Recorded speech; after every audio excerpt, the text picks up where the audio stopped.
ইয়া আইয়ুহাল্লাযীনা আমানু কু আনফুসাকুম ওয়া আহলিকুম নারা।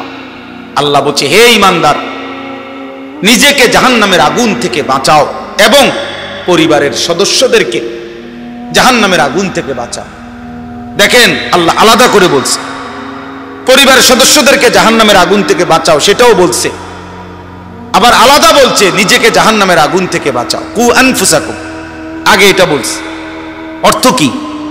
অর্থ হইল, জীবন চলার পথে যদি কখনো এমন হয় যে স্ত্রী সন্তানও আর আল্লাহকে মানে না, নামাজ পড়ে না, সেজদা দেয় না, হাজার চেষ্টার পরেও, হাজার বলার পরেও ঘরের মানুষগুলো আর আল্লাহ খোদা আখেরাত মানে না, আল্লাহ বলতে চাচ্ছে বান্দা, তখনও মুমিন তুমি নিজের একা হলেও নিজের জাহান্নামের আগুন থেকে বাঁচাও।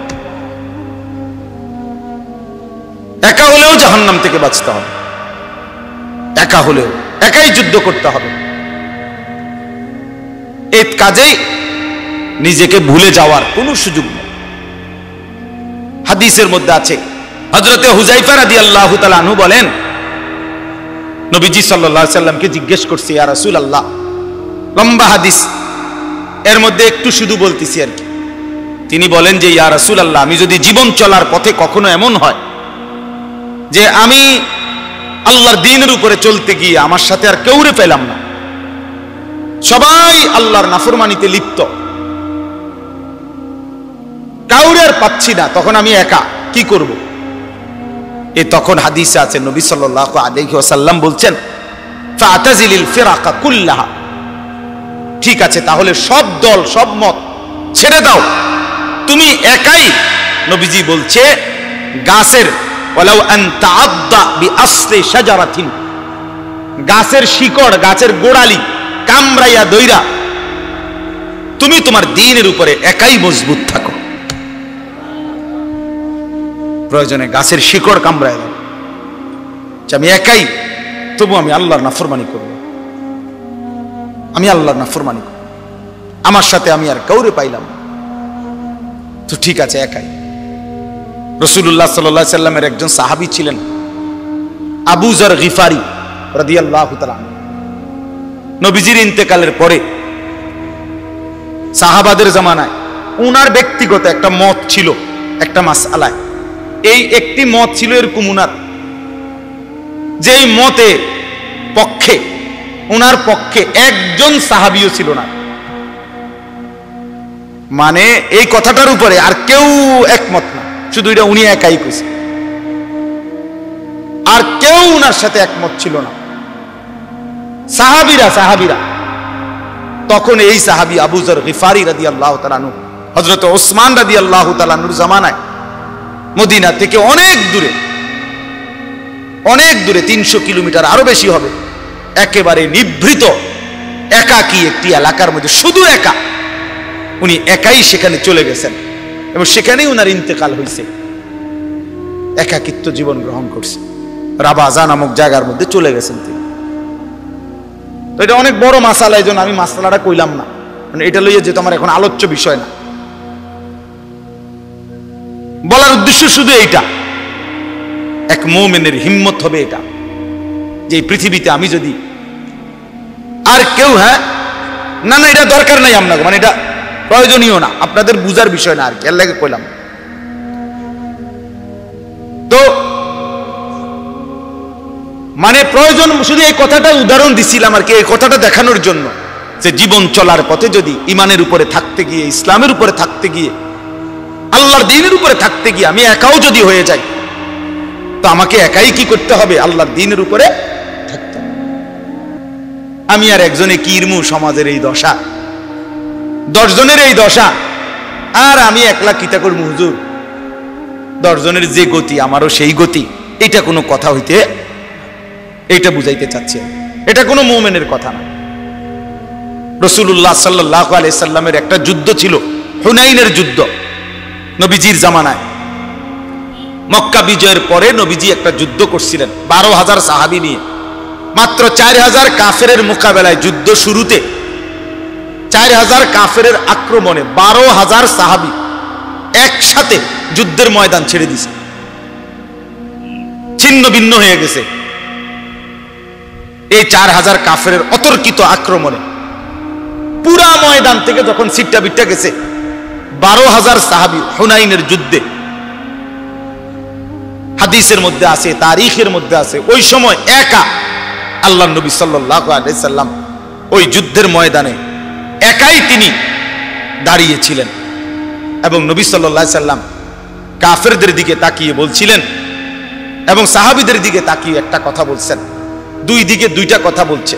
সাহাবীদেরকে ডাক দিয়ে বলছে, আনান নবিয়্যু লা কাযিব, সাহাবীরা শোনো, আমি নবী, আমি মিথ্যুক নই, আমার উপরে আল্লাহর সাহায্য আসবেই, তোমরা ফিরে আসো। আর কাফেরদের দিকে তাকাইয়া বলছে, আনা ইবনু আব্দুল মুত্তালিব, আমি আব্দুল মুত্তালিবের বংশের সন্তান,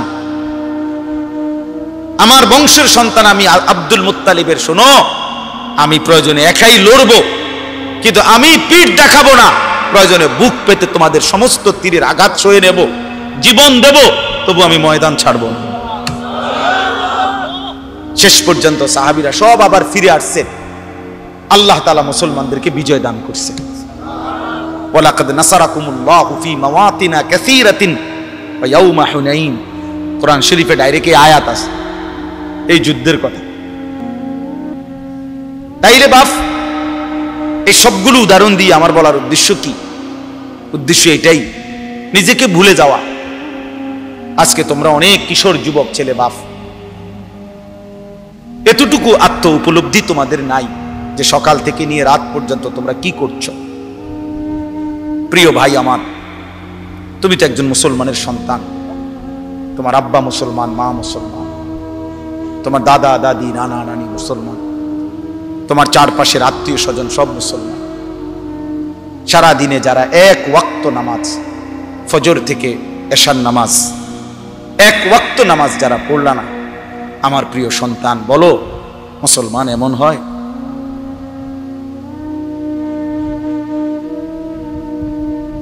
বলো ভাইয়া।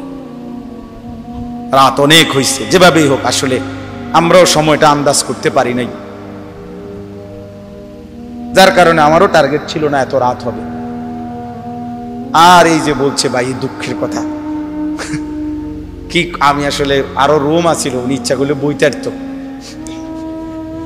উনি বইছে না, এটা আমার উপরে সাফাই দিছে দোষটা। যাই হোক, আসলে আমি প্রতিদিন মাদ্রাসার মধ্যে মানুষের এই আসা যাওয়া, এর ভিতরে দিয়ে যে দূর সম্ভব হয়, জিন্দিগির কোনো আগামাথাও নাই, কোন সময় যে খাই, কোন সময় ঘুমাই, অনেক কিছুই এলোমেলো, আমার ঠিক মতো গুছাইতারি না অনেক কিছু। ছুটছি তো ছুটছি। তো এই রাত গভীরে আমার প্রিয় ভাই বাবা, বিশেষ করে নওজোয়ান, তোমরা ইনসাফ করো ভাইয়া, ভাবো এতটা আত্মভোলা কেমনে হইলা যে এক ওয়াক্ত সেজদা দিলা। সারা দিনে রাতে দিন রাত যারা মোবাইলে নারী দেখো, ছবি দেখো, উলঙ্গ দৃশ্য দেখো, দিন রাত এই এক কাজে আছো। প্রিয় ভাই আমার, সন্তান আমার, এক মানুষকে আল্লাহ তাআলা সৃষ্টি করেছেন শুধুই নারীর জন্য, মানে এই শুধু একটা নারী, একটা মহিলা, একটা বেডি, এটাই জীবন।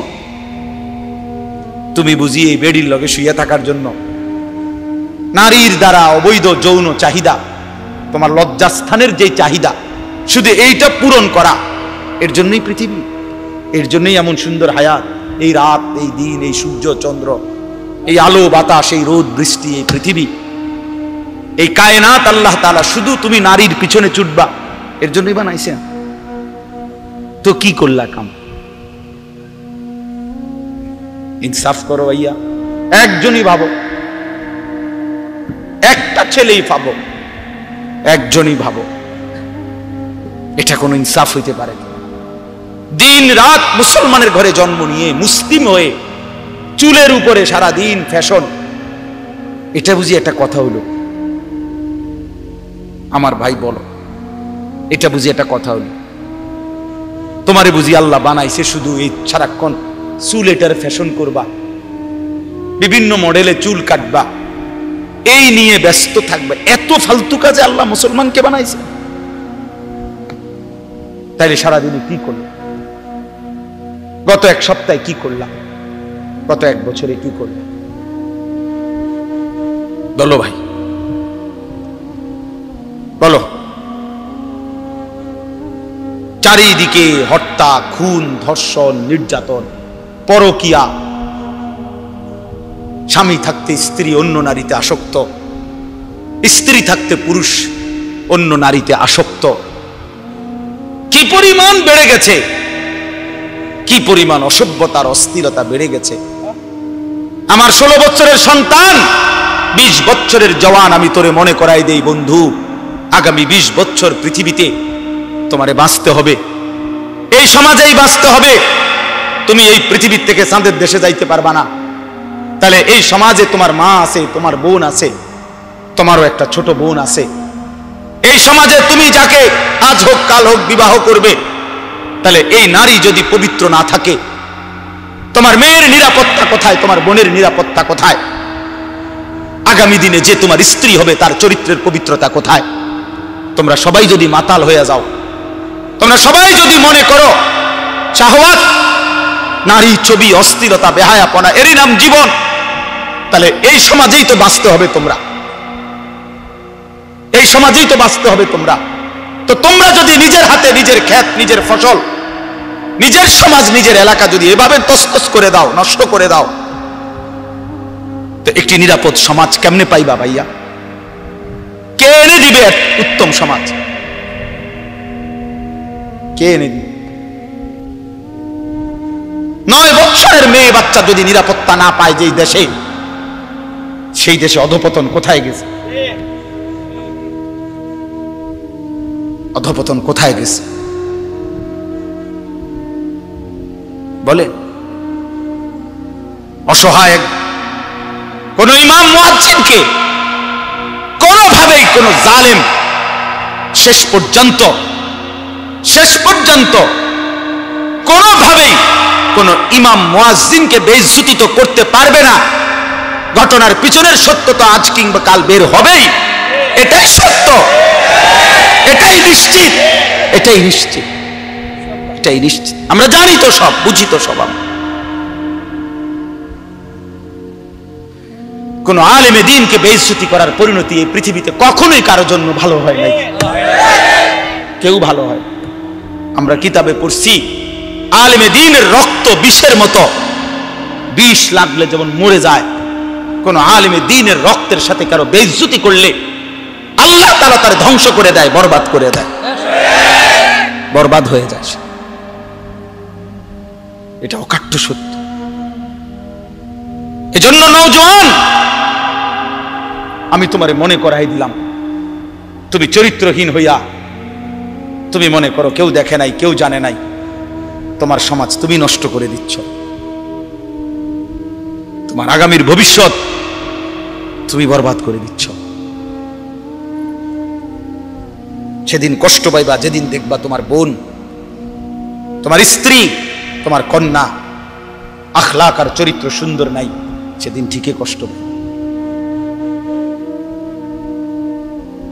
আয-যিনা কারজুন, আল্লাহর কসম, আমি কিতাবে পড়ছি, ইমাম শাফিঈ রাহমাতুল্লাহি আলাইহি বলছেন, কিশোর নওজোয়ান শোনো ভাইয়া, এই মুরব্বীদেরকে সামনে রেখে তোম করে বলি আমি, ইমাম শাফিঈ রাহমাতুল্লাহি আলাইহি বলছে, জিনা, ব্যভিচার, নারীর সাথে অবৈধ সম্পর্ক, খোদার কসম, উনি বলছে কারজুন, এটা একটা ঋণ, করজ, ঋণ আদায় করতে হয়, ঋণ সুদ দিতে হয়নি, কথা বলে না, ঋণ সুদ করতে হয়নি, কর্জ নিলে, ঋণ নিলে এটা সুদ করতে হয়নি, কথা বলে না। সুদ করা কি সুন্নত না বাধ্যতামূলক? এই ঠিক ইমাম শাফিঈ রাহমাতুল্লাহ বলছে, জিনা, ব্যভিচার, নারীর সাথে অসভ্যতা, অশ্লীলতা, বেহায়াপনা, উনি বলছেন এটা করজ, এটা ঋণ। উনি বলেন, হে যুবক, আল্লাহর কসম এটা কি দাবি, শোধ দিতে হবে দোস্ত,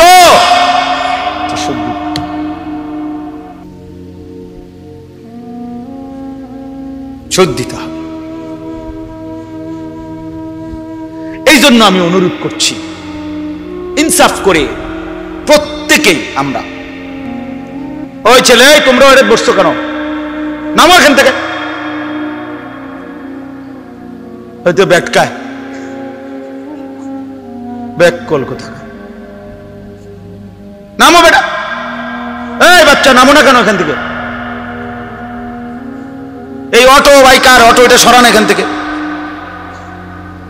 শিখান, নগদ শিখান, এটা আপনাদের সন্তান, এখন শিখাবেন আখলাক। বাচ্চা মানুষকে আপনারা সবাই মনে করছেন যে হুজুর ফুলাফাইন মানুষ, আস্তে আস্তে ঠিক হয়ে যাবে। আরে মিয়া, ফেলে রাখলে, ছেড়ে দিলে অযত্নে লোহা মাটির উপরে মাটি হয়ে যায়। অযত্ন আর অবহেলায় লোহা মাটি হয়ে যায়, মাটি লোহা হয় না। কাজে ছেড়ে দিলে অযত্নে অবহেলায় সুন্দর সন্তান নষ্ট হয়ে যায়, নষ্ট হয়ে যায়। ছেড়ে দিতে নাই, নবী সাল্লাল্লাহু আলাইহি সাল্লাম ছেড়ে দেন নাই। 5 বছরের বাচ্চাকে তিনি আখলাক শিখাইছেন, 10 বছরের বাচ্চাকে নবীজি আখলাক শিখাইছেন, হাদিসে আছে। আপন নাতি হাসান রাদিয়াল্লাহু তাআলা আনহু, কলিজার টুকরা হাসান হুসাইন, ঠিক না? নবীজি সাল্লাল্লাহু আলাইহি সাল্লামের প্রিয় নাতি। নবীজি বলতেন, হুমা রাইহানাতাই ফিদ দুনিয়া, হাসান হুসাইন আমার দুনিয়ার দুইটা ফুল। রাইহানাত মানে মানুষ যেমন ফুল থেকে ঘ্রাণ নেয়, আমি রাসূল আমার এই 2 নাতি থেকে আমার ঘ্রাণ নেই। এত প্রিয় ছিলেন এই হাসান, যিনি বড় জন রাদিয়াল্লাহু তাআলা আনহু। 5 বছর বয়সে একদিন মসজিদে নববীর বারান্দা থেকে একটা সদকার খেজুর, মান্নতের একটা খেজুর উনি মুখে দিছিলেন। হাদিসে আছে নবী সাল্লাল্লাহু আলাইহি সাল্লাম সাথে সাথে ওনাকে দেখে নাতিকে ডাক দিয়ে বলছে, কাহ কাহ, মানে ওয়াক ওয়াক, ফেলো ফেলো, এটা ফেলো ফেলো। তো মুখ থেকে এটা ফেলাই দিছে, আর কাছে টেনে বলছে, আমা তাআলাম ইন্না লা নাকুলু সাদাকা, নাতি তুমি জানো না আমরা নবী বংশ, আমাদের জন্য সাদকা মান্নত খাওয়া নিষেধ, অনুমতি নাই। আখলাক শিখাই দিছে। অথচ একটা খেজুর ইচ্ছা করলে আরো 10টা খেজুর নবীজি ঘরের থেকে আইনা দিতে পারতেন। বুঝেন নাই কথাটা? তো দেওয়া তো যাইতো খেজুরটা, এখানে রাইখা দিতে পারতো, ফুলান মানুষ খাইছে ঠিক আছে, আমার ঘরের থেকে আরো 10টা আইনা দেই, কিন্তু আখলাক তো শিখতো না সে। আজকে যদি না শিখাইতেন সে কি আর জীবনে এটা শিখতো? এই জন্য নবীজি সাল্লাল্লাহু আলাইহি সাল্লাম যাকে খুব আদর করতেন তাকে তিনি প্রয়োজনের মুহূর্তে ঠিকই কি শিখাইছেন? আখলাক শিখাইছেন।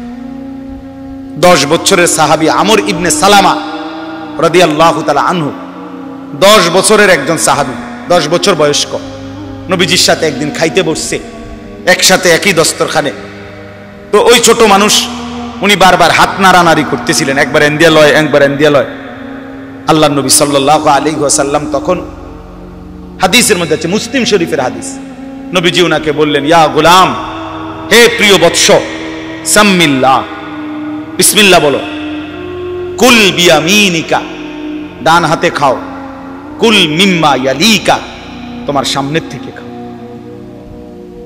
এই 3টা বিষয় নগদ আখলাক শিখাইছে।